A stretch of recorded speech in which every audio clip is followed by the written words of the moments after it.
Everything Sam में आपका बहुत बहुत स्वागत है दोस्तों। ये देखिए, ये जो है बीपीएससी टीआरई 1, ठीक है, टीआरई 2 और टीआरई 3.0 और 4.0 जो है उसका एग्ज़ाम होने वाला है। उसका जो है यूथ कंपटीशन टाइम्स का ये बुक हो गया और ये प्रैक्टिस सेट है। प्रैक्टिस सेट किसके लिए है? ये 6 to 8 के लिए है और सामाजिक विज्ञान के लिए है। और ये जो बनाया गया है प्रैक्टिस सेट बहुत ही अच्छा बनाया गया है और SCERT और NCERT के बेस पे बनाया गया है। इसका हम प्रैक्टिस सेट देखेंगे। इसमें देखिए टोटल 10 प्रैक्टिस सेट दिया गया है, जिसमें से हम 8 प्रैक्टिस सेट का जो है डिस्कशन पहले कर चुके हैं। आप नहीं देखे हैं तो जल्दी से जाके वीडियो के प्ले लिस्ट में जाके आप देख सकते हैं। आज जो है प्रैक्टिस सेट हम नम्मा का डिस्कशन करेंगे। तो चलिए हम 9 प्रैक्टिस सेट में देखते हैं कौन सा क्वेश्चन है।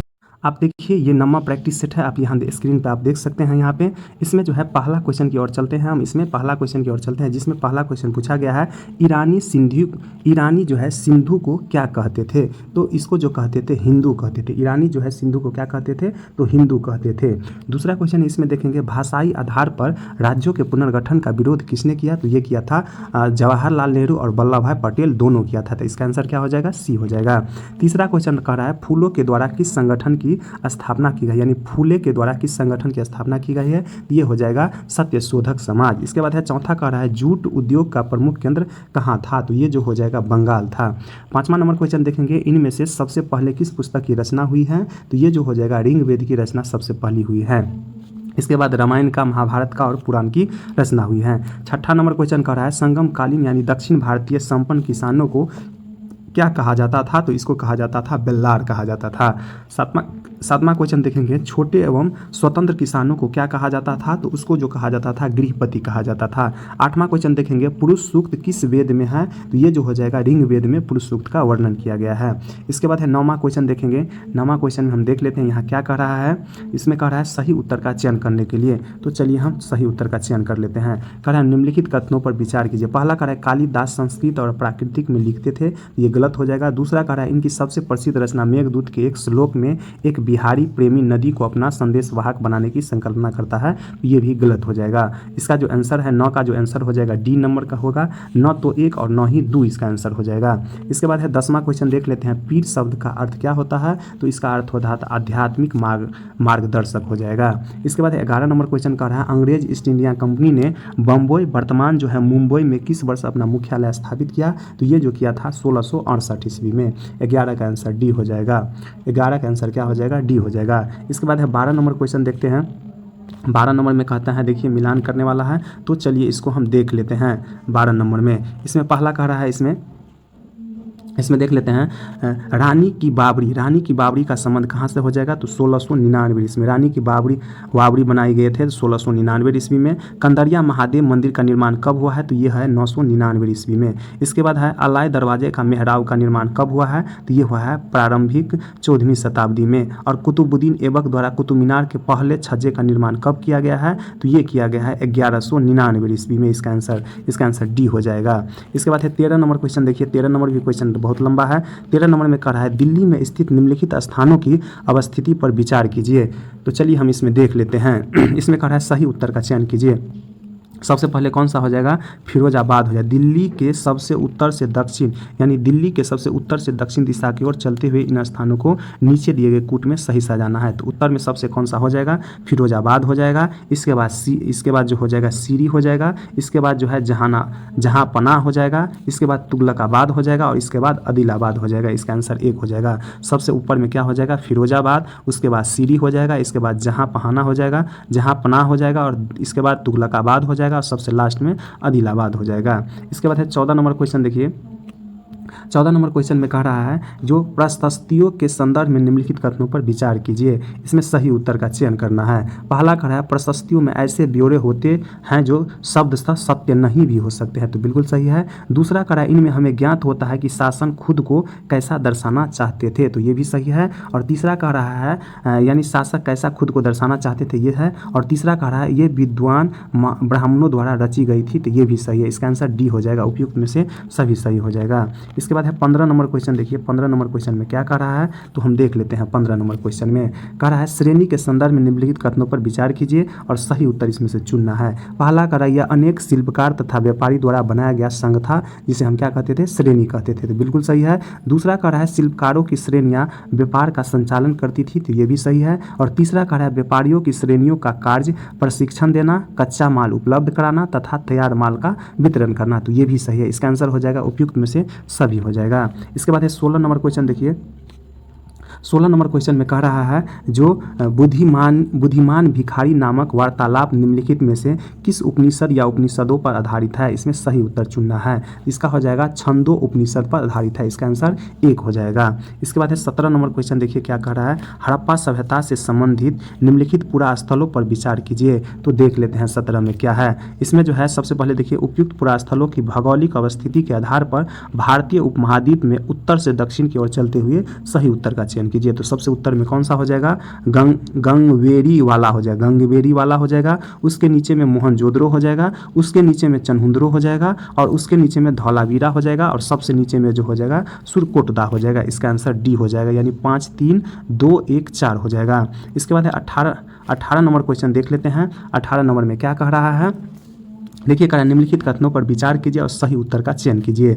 इसमें कह रहा है पहला, गांव की विशेषता है कि वहां रहने वाले अधिकांश लोग खाद्यान्न उत्पादन करने में लगे होते हैं, तो बिल्कुल सही है। दूसरा कह रहा है मेहरगढ़ ईरान जाने वाले सबसे महत्वपूर्ण रास्ते बोलन दर्रे के पास एक हरा भरा समतल मैदान स्थल है, तो ये भी सही। इसका आंसर हो जाएगा 1 और 2 दोनों सही है। इसके बाद है 19 नंबर क्वेश्चन। देखिए 19 नंबर क्वेश्चन में क्या कह रहा है, तो कह रहा है देखिए भारतीय उपमहाद्वीप में स्थित पुरास्थलों पर विचार कीजिए, तो चलिए हम देख लेते हैं। इसमें कह रहा है पुरास्थलों की अवस्थिति के आधार पर क्रमशः उत्तर से दक्षिण की ओर चलते हुए निम्न कूटों में सही का चयन करें, यानी उत्तर से दक्षिण। तो सबसे उत्तर में कौन सा हो जाएगा, तो सबसे उत्तर में इसमें हो जाएगा बुर्जहोम हो जाएगा, उसके नीचे में हो जाएगा मेहरगढ़ हो जाएगा, उसके नीचे में भीमबेटका हो जाएगा और उसके नीचे में हल्लूर हो जाएगा और उसके नीचे में पोयमपल्ली हो जाएगा और सबसे नीचे में जो हो जाएगा आदि चन्नूर हो जाएगा। इसका आंसर 5 नंबर हो जाएगा। इसके बाद है 20 नंबर क्वेश्चन देखेंगे। 20 नंबर में कह रहा है अभिलेखों के संदर्भ में निम्नलिखित कथनों पर विचार कीजिए, देख लेते हैं। इसमें कह रहा है सही उत्तर का चयन कीजिए। पहला कह रहा है ऐसे लेख सदैव काष्ठ जैसी कठोर सतहों पर उत्कीर्ण किए गए मिलते हैं, तो ये क्या हो जाएगा, गलत हो जाएगा। दूसरा कह रहा है केवल राजाओं तथा रानियों ने ही अपने कार्यों के विवरण उत्कीर्ण करवाए हैं, तो ये गलत हो जाएगा। इसका आंसर डी हो जाएगा, न तो 1 और न ही 2 हो जाएगा। इसके बाद 21 नंबर क्वेश्चन कह रहा है करो या मरो का नारा किसने और कब दिया है, तो ये दिया है उस गांधी जी ने 1942 ईस्वी में दिए हैं।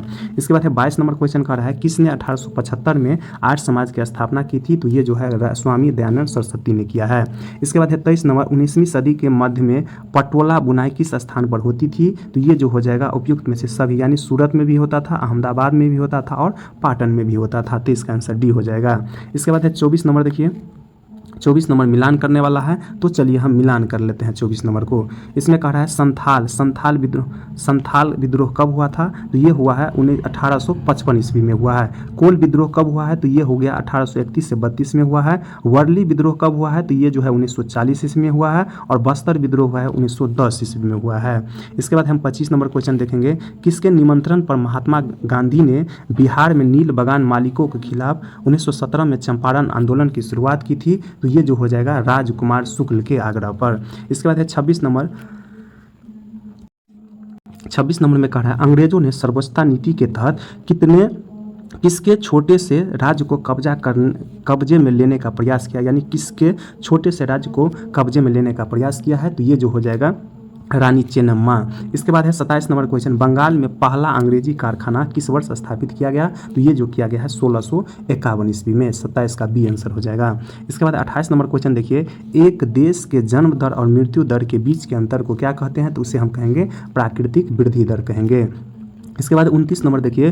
किस को सुनहरा रेशा के रूप में जाना जाता है, तो ये जो है पटसन को जो है सुनहरा रेशा के रूप में जाना जाता है। इसके बाद है निम्नलिखित कथनों में कौन द्वितीय क्रिया है, तो ये जो हो जाएगा उपयुक्त में से सभी, यानी इस्पात निर्माण द्वितीय क्रिया हो गया, डबल रोटी बनाना और कपड़ा बुनना, ये तीनों हो जाएगा, ये द्वितीय क्रिया हो जाएगा। इसका आंसर डी हो जाएगा। इसके बाद 31 नंबर क्वेश्चन देखिए। ऊर्जा के परंपरागत स्रोत कौन कौन है, ये हो जाएगा उपयुक्त में से सभी, यानी खनिज तेल, कोयला और जल विद्युत सभी हो जाएगा। इसके बाद है 32 नंबर, मॉस और लाइकेन किस वनस्पति क्षेत्र में सम्मिलित किया जाता है? तो ये जो किया जाता है टुंड्रा प्रदेश में सम्मिलित किया जाता है। इसके बाद है 33 नंबर, आर्किड एवं ब्रोमेलियाड नामक परजीवी पौधे कहाँ पाए जाते हैं? तो ये जो पाए जाते हैं अमेजन बेसिन में पाए जाते हैं। इसके बाद है 34 नंबर,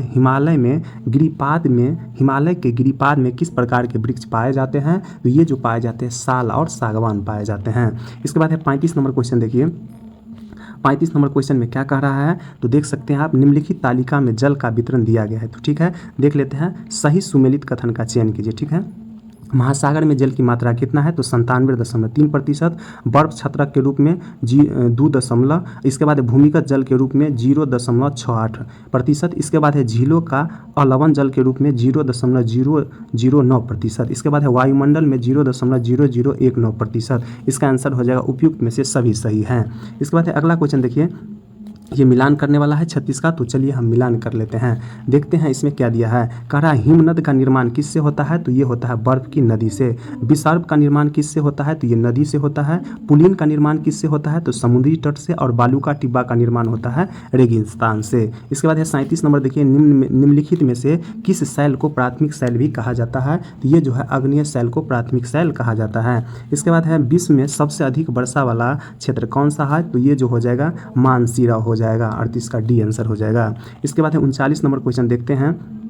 39 नंबर कह रहा है अपरदन तथा निक्षेपण प्रक्रिया किसके द्वारा होती है? तो इसे हम देख लेते हैं। इसके वायु के द्वारा होता है, जल के द्वारा होता है और बर्फ के द्वारा होता है। उपयुक्त में से सभी हो जाएगा। 40 नंबर देखते हैं, कौन सी पर्वत श्रृंखला एशिया एवं यूरोप को अलग करती है? तो ये जो हो जाएगा यूराल पर्वत। इसके बाद है अगला क्वेश्चन देखिए, कह रहा है 41 नंबर क्वेश्चन कह रहा है, देख लेते हैं 41 नंबर में क्या कह रहा है। 41 में कह रहा है कथन ए में जो है प्रत्येक चौथे वर्ष फरवरी माह 28 के बदले 29 दिन का होता है। तो बिल्कुल सही है। और 4 वर्षों में प्रत्येक वर्ष 6 घंटे अतिरिक्त मिलता है। तो ये भी सही है। यानी कथन ए और कारण आर दोनों सही है तथा आर ए की सही व्याख्या करता है। इसका आंसर 1 हो जाएगा। इसके बाद 42 नंबर कह रहा है सूर्य के प्रकाश को पृथ्वी तक पहुँचने में कितना समय लगता है? तो ये हो जाएगा 8 मिनट लगभग। इसके बाद है 43 नंबर, जनगणना की जाती है कितने 10 पे? तो प्रत्येक 10 वर्ष पर। 43 का बी हो जाएगा। इसके बाद है 44 नंबर, सिल्क प्राप्त होता है, सिल्क किससे प्राप्त होता है? तो कोकून से प्राप्त होता है। और 45 नंबर क्वेश्चन देखिए, दवा उद्योग किस प्रकार का उद्योग हो जाएगा? तो ये हो जाएगा उपभोक्ता उद्योग हो जाएगा। इसके बाद है 46 नंबर क्वेश्चन देखिए, कोयला का सर्वोत्तम किस्म कौन सा है? तो ये जो हो जाएगा एंथ्रासाइट हो जाएगा। इसके बाद है अगला क्वेश्चन देखिए, बिहार, उत्तर प्रदेश तथा झारखंड में किस प्रकार के वन पाए जाते हैं? तो ये जो हो जाएगा उष्णकटिबंधीय पतझड़ वन पाए जाते हैं। इसके बाद है 48 नंबर देखिए, केरल में पाए जाने वाला थोरियम किस प्रकार के संसाधन का उदाहरण है? तो ये हो जाएगा संभाव्य संसाधन का। इसके बाद 49 नंबर देखिए, जमालपुर में अवस्थित है। तो क्या है? तो रेलवे कार्यशाला अवस्थित है। इसके बाद है 50 नंबर, पृथ्वी के चारों ओर क्या है? तो पृथ्वी के चारों ओर जो है वायु है। इसके बाद है 51 नंबर, सतपुरा पर्वत उदाहरण है किसका? तो ये हो जाएगा ब्लॉक पर्वत का उदाहरण है। अगला क्वेश्चन की ओर चलते हैं। 52 नंबर में कह रहा है सोमेश्वर पहाड़ी है। सोमेश्वर पहाड़ी क्या है? तो यह है तराई क्षेत्र में स्थित है। इसके बाद है 53 नंबर, बंगाल की खाड़ी भारत के किस दिशा में स्थित है? तो ये हो जाएगा दक्षिण पूर्व में स्थित है। इसके बाद है 54 नंबर, पृथ्वी आकार में चंद्रमा से किस प्रकार है? तो ये बड़ी हो जाएगा। इसके बाद है अगला क्वेश्चन हम देखते हैं। 55 नंबर क्वेश्चन कह रहा है, देख लेते हैं 55 नंबर क्वेश्चन में क्या कह रहा है। अब थोड़ा लंबा क्वेश्चन है, देख लेते हैं। 55 में कह रहा है कौन सा कथन असत्य है? देख लेते हैं। लोकतंत्र में लोगों की यह अपेक्षा रहती है कि सरकार उनके कल्याण के लिए कार्य करे। सरकार के कल्याणकारी कार्यों के संदर्भ में निम्नलिखित कथनों पर विचार कीजिए। आपको इसमें गलत खोजना है। इसमें कह रहा है पहला, सरकार के कार्यकारी कार्यों में शिक्षा, स्वास्थ्य, रोजगार, सड़क, बिजली आदि उपलब्ध कराना प्रमुख है। तो ये क्या हो जाएगा? ये गलत हो जाएगा। यानी ये बिल्कुल सही बात है, आपको गलत खोजना था, लेकिन ये क्या है? सही है। इसके बाद दूसरा कह रहा है जनता को पीने के लिए स्वच्छ पानी और प्रदूषण मुक्त वातावरण तथा पोषण प्रदान करना है। ये भी सही, आपको असत्य खोजना था, तो इसमें हो जाएगा न तो 1 गलत है और न ही 2 गलत हैं। इसके बाद 56 नंबर देख लेते हैं। 56 नंबर में क्या कह रहा है? असत्य खोजना है इसमें से भी। देखिए, भारतीय संविधान देश के हर नागरिक को निष्पक्ष सुनवाई का अधिकार देता है। निष्पक्ष सुनवाई के संदर्भ में निम्नलिखित कथनों पर विचार कीजिए। पहला कड़ा है संविधान के अनुच्छेद 21 में जीवन के अधिकार का आश्वासन दिया गया है, तो बिल्कुल सही है। दूसरा कड़ा है किसी भी व्यक्ति के जीवन या स्वतंत्रता को केवल एक ही तर्क संगत और न्यायपूर्ण कानूनी प्रक्रिया के जरिए ही छीना जा सकता है, तो ये भी सही है। तीसरा है निष्पक्ष चुनाव में यह सुनिश्चित किया जाता है कि संविधान के अनुच्छेद 21 का पूरी तरह पालन किया जाए, तो ये भी सही, यानी इसमें कोई भी गलत नहीं है। इसका आंसर डी होगा, इनमें से कोई भी नहीं। इसके बाद है 57 नंबर क्वेश्चन देख लेते हैं। 57 में कह रहा है सही कथन चुनने के लिए संसद सरकार को विभिन्न तरीकों से नियंत्रित रखती है, इसके संदर्भ में निम्नलिखित कथनों पर विचार कीजिए। इसमें पहला कह रहा है संसद सत्र में प्रश्नकाल एक महत्वपूर्ण व्यवस्था है, इसके माध्यम से संसद सरकार से सवाल पूछती है, तो बिल्कुल सही है। दूसरा कह रहा है वित्त से संबंधित सभी मामलों में संसद की मंजूरी सरकार के लिए बहुत महत्वपूर्ण है, ये भी सही है। और तीसरा कह रहा है अविश्वास प्रस्ताव के द्वारा नियंत्रण, तो ये भी सही, इसमें सभी सही हो जाएगा, इसका आंसर डी हो जाएगा। 58 नंबर क्वेश्चन का है 14 से कम उम्र के बच्चों को घर, ढाबा, चाय आदि की दुकान में नियोजन की किस अनुच्छेद के तहत जो है इसको किया जाता है, तो ये जो हो जाएगा 58 का हो जाएगा 23 और 24 के तहत। कह रहा है 14 से कम उम्र के बच्चों को घर, ढाबा, चाय आदि की दुकान में नियोजन किस अनुच्छेद के तहत किया जाता है, तो 23 और 24 में। इसके बाद 59 नंबर क्वेश्चन देखिए FIR का पूर्ण रूप क्या होता है, तो FIR का पूर्ण रूप क्या हो जाएगा, फर्स्ट इन्फॉर्मेशन रिपोर्ट हो जाएगा, इसका एक हो जाएगा, फर्स्ट इन्फॉर्मेशन रिपोर्ट हो जाएगा। 60 नंबर देखिए सर्वोच्च न्यायालय की स्थापना कब की गई है, तो इसका जो स्थापना 26 जनवरी 1950 को की गई है। इसके बाद है लोकसभा में कुल कितनी सीटें SC और ST हेतु आरक्षित है, तो ये जो हो जाएगा टोटल 31 सीट आरक्षित है। इसके बाद है सर्वप्रथम आम चुनाव का आयोजन कब किया गया था, तो इसका जो किया गया था 1951-52 में। इसके बाद है 63 नंबर क्वेश्चन देखिए कथन ए और में कह रहा है अधिकांश लोकतांत्रिक समाज में धर्म को राज्य से अलग रखा गया है, तो ये क्या है, बिल्कुल सही है। दूसरा कह रहा है कारण इससे लोकतंत्र मजबूत होता है, तो ये भी सही, इसका आंसर एक हो जाएगा। कथन ए और कारण आर दोनों सही है, आर एक ही सही व्याख्या करता है। इसके बाद है 64 नंबर क्वेश्चन देखेंगे मौलिक अधिकारों के अंतर्गत कुल कितने अधिकारों का प्रावधान किया गया है, तो इसमें जो है टोटल 6 अधिकार का प्रावधान किया गया है। 65 में देखेंगे स्वतंत्र भारत में किसे श्रम मंत्री का दर्जा दिया गया है, तो ये जो हो जाएगा जगजीवन राम को। इसके बाद है 66 नंबर में देख लेते हैं 66 में क्या कह रहा है, देख लेते हैं 66 में कह रहा है दिए गए विकल्प का सही विकल्प चुनने के लिए इसमें कौन सा सही है, देख लेते हैं। इसमें कह रहा है भारतीय संविधान में संविधान के अधिकार का उपबंध कहाँ किया गया है, नागरिकता भाग 2 में, मूल अधिकार भाग 3 में, तो इसका आंसर हो जाएगा 2 नंबर, यानी मूल अधिकार भाग 3 में जो है भारतीय संविधान में संविधान के अधिकार का उपबंध किया गया है। 66 का क्या हो जाएगा, 66 का जो है केवल एक हो जाएगा, केवल 2 सही हैं। 67 का देख लेते हैं संविधान के अनुसार सरकार के कितने अंग निर्धारित किए गए हैं, तो ये जो है 3 अंग निर्धारित किए गए हैं। 68 में देख लेते हैं 68 में क्या कह रहा है, 68 में जो है कह रहा है कथन ए में बुनकर सहकारी संस्थाएं कपड़ा उद्योग में सहायक है, तो ये बिल्कुल सही है। इसके बाद दूसरा देख ले सहकारी संस्थाएं बुनकरों के हितों की रक्षा करती है, तो ये भी सही, इसका आंसर एक हो जाएगा। कथन ए और कारण आर दोनों सही है और आर एक ही सही व्याख्या करता है। इसके बाद है 69 नंबर क्वेश्चन देख लेते हैं साप्ताहिक बाजार के संदर्भ में निम्नलिखित कथनों पर विचार कीजिए, तो देख लेते हैं। इसमें कह रहा है सही विकल्प का चयन करने के लिए पहला इसमें साप्ताहिक बाजार के बारे में, यह बाजार सप्ताह में केवल एक दिन लगते हैं, तो बिल्कुल सही है। दूसरा कह रहा है इस बाजार में वस्तुएं सस्ते दामों पर बेची जाती है, तो ये भी सही है। और तीसरा कह रहा है साप्ताहिक बाजार में प्रतिस्पर्धा नहीं होता है, तो 3 गलत हो जाएगा। और चौथा कह रहा है साप्ताहिक बाजार में विविधता अधिक होती है, तो ये भी सही, इसका आंसर हो जाएगा 1, 2, 4 सही हो जाएगा। इसके बाद है 70 नंबर क्वेश्चन देख लेते हैं। 70 नंबर क्वेश्चन के बारे में कह रहा है जो इसमें सही विकल्प चुनने के लिए रामाबाई के संदर्भ में निम्नलिखित कथनों पर विचार करें। पहला इसमें उसका जन्म 1858 में तथा मृत्यु 1922 ईस्वी में हुई है, तो बिल्कुल सही है। दूसरा कह रहा है इसे इन्हें पंडिता की उपाधि दी गई है, तो ये भी सही है। और तीसरा कह रहा है 1898 में पुणे यानी खेरा गांव में एक मिशन की स्थापना की है, तो ये भी सही है। और चौथा कह रहा है वे संस्कृत भाषा से अवगत थी, तो ये भी सही, इसका आंसर सी हो जाएगा, यानी सभी सही है। इसके बाद 71 नंबर क्वेश्चन कह रहा है 71 नंबर में देख लेते हैं कथन ए में कह रहा है मुख्यमंत्री सरकार का संचालन करता है, तो बिल्कुल सही है। और दूसरा कह रहा है विधानसभा सदस्य मंत्रियों से प्रश्न पूछ सकते हैं, तो ये भी सही है, इसका आंसर बी हो जाएगा। ए और आर सही है और आर एक ही सही व्याख्या नहीं करती है।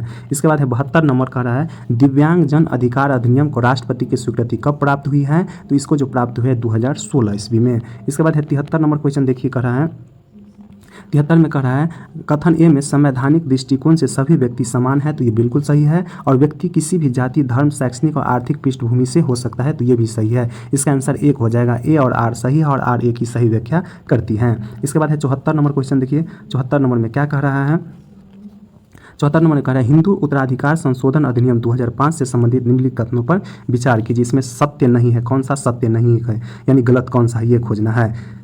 इसमें पहला करा है, इस कानून के मुताबिक बेटे बेटी और उनकी मां को जमीन में बराबर हिस्सा मिलता है, तो बिल्कुल सही है। दूसरा करा, यह कानून सभी राज्यों और केंद्र शासित प्रदेशों में भी लागू होगा, बिल्कुल सही है। तीसरा करा, यह कानून सभी धर्मों की महिलाओं को उत्तराधिकारी से संबंधित मामलों में न्याय दिलाता है, तो ये गलत हो जाएगा। इसका आंसर हो जाएगा 3 नंबर, आपको गलत खोजना था तो गलत 3 हो जाएगा, 1 और 2 सही है। इसके बाद है 75 नंबर क्वेश्चन, देखिए 75 नंबर में कह रहा है नगर निगम के कार्यों के बारे में कह रहा है, तो देख लेते हैं। इसमें सही विकल्प चुनना है। नगर निगम के कार्यों के संदर्भ में निम्नलिखित कथनों पर विचार कीजिए। इसमें कह रहा है नगरीय प्रशासन संचालित करना, बिल्कुल सही है नगर निगम को। दूसरा है रोशनी पानी सफाई की व्यवस्था करना, ये भी सही है। तीसरा कह रहा है बीमारियों के नियंत्रण हेतु जागरूकता अभियान चलाना, ये भी सही है। और चौथा कह रहा है बाग बगीचे पाई इत्यादि का रख रखाव करना आदि, ये भी सही। इसका आंसर 1 हो जाएगा। इसके बाद है 76 नंबर, ग्राम पंचायत की आय का स्रोत क्या हो जाएगा, तो ये हो जाएगा बाजार पर कर। इसके बाद है 77 नंबर, अमेरिका में महिलाओं को वोट देने का अधिकार प्राप्त हुआ है कब, तो ये हुआ है 1920 ईस्वी में। इसके बाद है 78 नंबर क्वेश्चन, देख लेते हैं। सरकार के कार्यों के संदर्भ में निम्नलिखित कथनों पर विचार करें। इसमें देख लेते हैं, सीमाओं की सुरक्षा करना सरकार के कार्य है, तो ये सही है। दूसरा कार्य है देशों से शांतिपूर्वक संबंध स्थापित करना, ये भी सही है। और तीसरा का है नागरिकों को पर्याप्त भोजन व गुणवत्तापूर्ण स्वास्थ्य उपलब्ध कराना, ये भी सही। इसका आंसर हो जाएगा डी नंबर, सभी सही है। इसके बाद है 79 नंबर क्वेश्चन, देखिए भारतीय संविधान का पिता किसे कहा गया है, तो ये कहा गया है डॉक्टर भीमराव अम्बेडकर को। इसके बाद अगला क्वेश्चन, निम्नलिखित में से किसे भारत में ईसाई धर्म लाने का श्रेय दिया जाता है, तो यह है संत थॉमस को। इसके बाद देखिए 80 नंबर हो गया, इसका आप आंसर देख सकते हैं ये। और इसका देखिए 1 बाय 1 क्वेश्चन इसका डिस्कशन दिया गया है। डिस्कशन बहुत ही अच्छा, आप इसे देख सकते हैं। अगर आपको पढ़ना होगा तो वीडियो को रोक के आप जो है इसका डिस्कशन पढ़ सकते हैं। देखिए ये टोटल जो है 80 क्वेश्चन का डिस्कशन दिया गया है।